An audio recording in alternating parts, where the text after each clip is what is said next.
संघाचं स्मृती भवन एकनाथ शिंदे उपमुख्यमंत्री पोचलेले आहेत। त्यांचे नेते मंत्री सुद्धा त्यांच्या सोबत दिसत आहेत।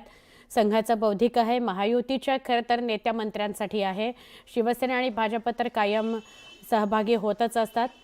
काही वेळापूर्वी मुख्यमंत्री दाखल झाले आणि आता उपमुख्यमंत्री एकनाथ शिंदे दाखल झाले स्मृती भवनामध्ये।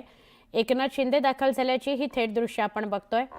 संघाच्या स्मृती भवनामध्ये बौद्धिक आहे, 1-1.5 तासाचं हे बौद्धिक असेल आणि त्यानंतर सगळेच नेते मंत्री हे मार्गक्रमण करतील विधिमंडळाकडे। आज हिवाळी अधिवेशनाचा शेवटचा दिवस आहे। दोन्ही सभागृहामध्ये आज मुख्यमंत्री आणि उपमुख्यमंत्री बोलणार आहेत। म्हणजे विधानसभेमध्ये मुख्यमंत्री आणि उपमुख्यमंत्री उत्तर देतील विधान परिषदेमध्ये।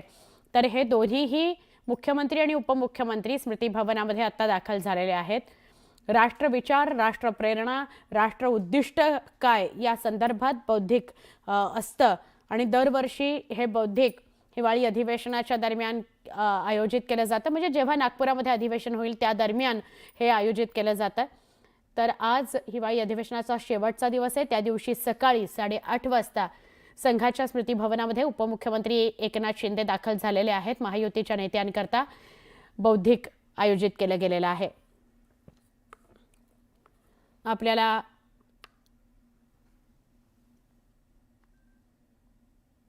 सगळे शिवसेनेचे नेते मंत्री दिसतात। नीलम गोरे आहेत, निलेश राणे आहेत, सगळे अर्जुन खोतकर आपल्याला दृश्यांमध्ये दिसतात। हे सगळे शिंदेंबरोबर आलेले, पण याआधी सुद्धा काही शिवसेनेचे नेते आलेले आहेत, मंत्री आलेले आहेत। आणि आता ज्या ठिकाणी बौद्धिक आयोजित केले गेले त्या सभागृहाकडे, त्या हॉलकडे उपमुख्यमंत्री एकनाथ शिंदे निघालेले आहेत। संघाचं स्मृती भवन नागपुरातलं, जिथे सध्या VVIP हालचाली सुरू आहेत, कारण महायुतीचे सगळे नेते स्मृती भवनामध्ये दाखल होत आहेत। यावर्षी नागपुरामध्ये कडेकोट बंदोबस्त ठेवला गेलेला आहे, कारण अलर्ट दिला गेलाय नागपूरला आणि नेमकं हिवाळी अधिवेशन नागपुरामध्ये होतं। त्यामुळे खूप मोठ्या प्रमाणात महत्त्वाच्या ज्या वास्तू आहेत, शासकीय ज्या वास्तू आहेत, अशा सगळ्याच वास्तूंना VVIP सुरक्षा व्यवस्था पुरवली गेलेली आहे। त्यात हिवाळी अधिवेशन, त्यात सगळे नेते मंत्री हे नागपुरामध्ये। आत्ता आपण जी दृश्य 2 बघतो आहोत ती मुख्यमंत्री देवेंद्र फडणवीस नागपूरच्या संघाच्या स्मृती भवनामध्ये दाखल झाले तेव्हाची दृश्य, आणि दुसरीकडे उपमुख्यमंत्री काही क्षणापूर्वी दाखल झाले तेव्हाची दृश्य।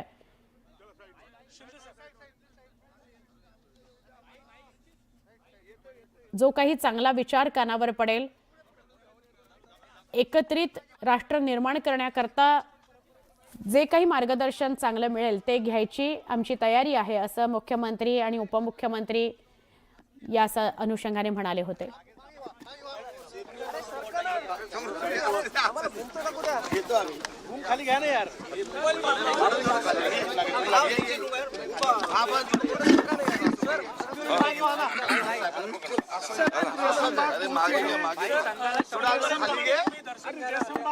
मी नागपूरला आलो की नेहमी रेशीमबागमध्ये येतो आणि इथं आल्यानंतर एक राष्ट्रप्रेमाची प्रेरणा मिळते, ऊर्जा मिळते आणि मग ते घेऊन पुढे लोकसेवेचं, जनसेवेचं काम करायला बळ मिळतं।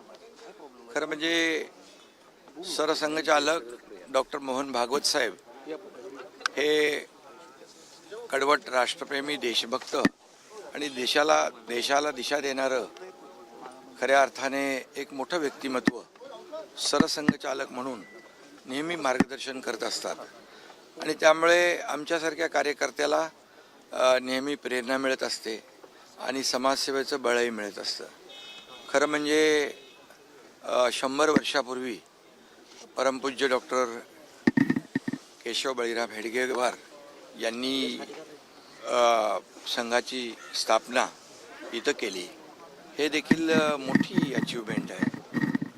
खरं म्हणजे नागपूर ही फक्त उपराजधानी नाही आहे, तर या ठिकाणी राष्ट्रीय स्वयंसेवक संघाची जन्मभूमी देखील आहे आणि म्हणून इथं येणारा प्रत्येक कार्यकर्ता जात, भाषा, प्रांत याच्या पलीकडे जाऊन राष्ट्रप्रेमाची शिकवण इथून घेऊन जातो आणि देशसेवा करतो।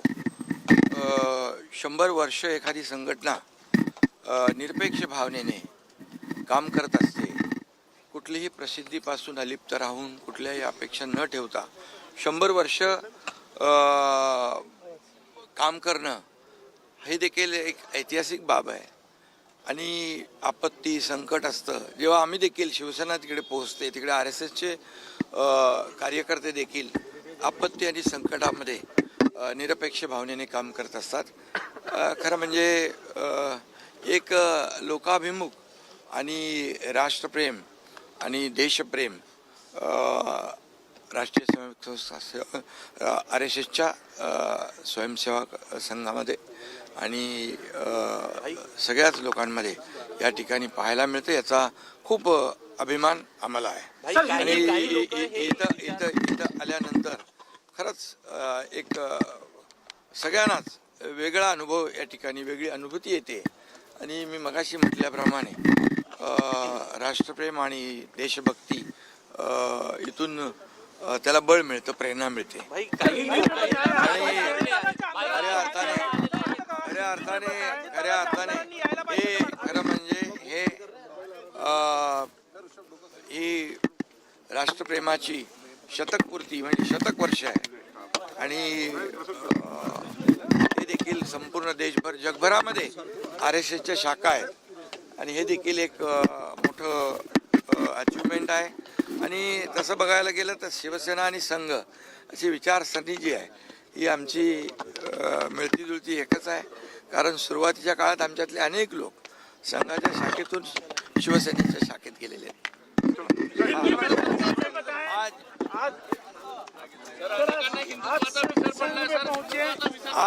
आज हम जब नागपुर में आते हैं अधिवेशन को या कभी तो रेशीम बाग जरूर आते हैं.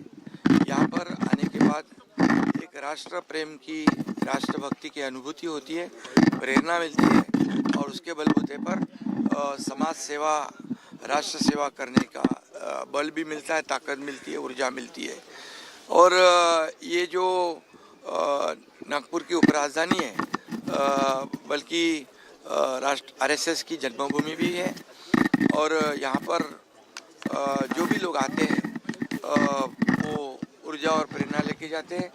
यहाँ पर पूरे 100 साल पहले परम पूज्य डॉक्टर हेडगेवार जी ने ये RSS की स्थापना की है. 100 साल ये शताब्दी वर्ष है, ये बहुत बड़ी बात है. और यहाँ आने वाला हर एक इंसान देश प्रेम, राष्ट्र प्रेम को जागरूक कर कर जाता है और भाषा, प्रांत, विचारे को परे जाकर देशभक्ति करता है. और आदरणीय प्रधानमंत्री नरेंद्र मोदी जी आज देश को आगे बढ़ा रहे हैं, देश की प्रगति हो रही है, देश को दुनिया में आर्थिक महासत्ता के रूप में लेके जा रहे हैं. वो भी इसी RSS के शाखा से जुड़कर आगे बढ़े हैं.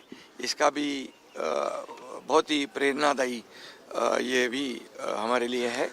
और निश्चित रूप से यहाँ आने के बाद एक अलग अनुभूति मिलती है. जैसे प्रधानमंत्री आत्मनिर्भर भारत, वैसे RSS का भी वही है कि आत्मनिर्भर भारत बन जाए, भारत देश में एक बड़ी शक्ति बन जाए. इसलिए RSS भी काम करती है. हर आपदा और संकट में RSS के सभी स्वयंसेवक आगे रहते हैं.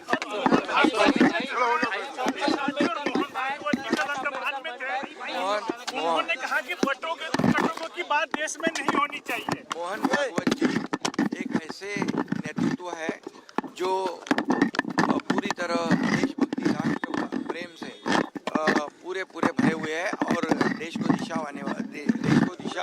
देने वाले नेतृत्व है. इसका भी हमें बहुत ही गर्व है. उनका मार्गदर्शन भी हमें सेवा करने का प्रेरणा देता है.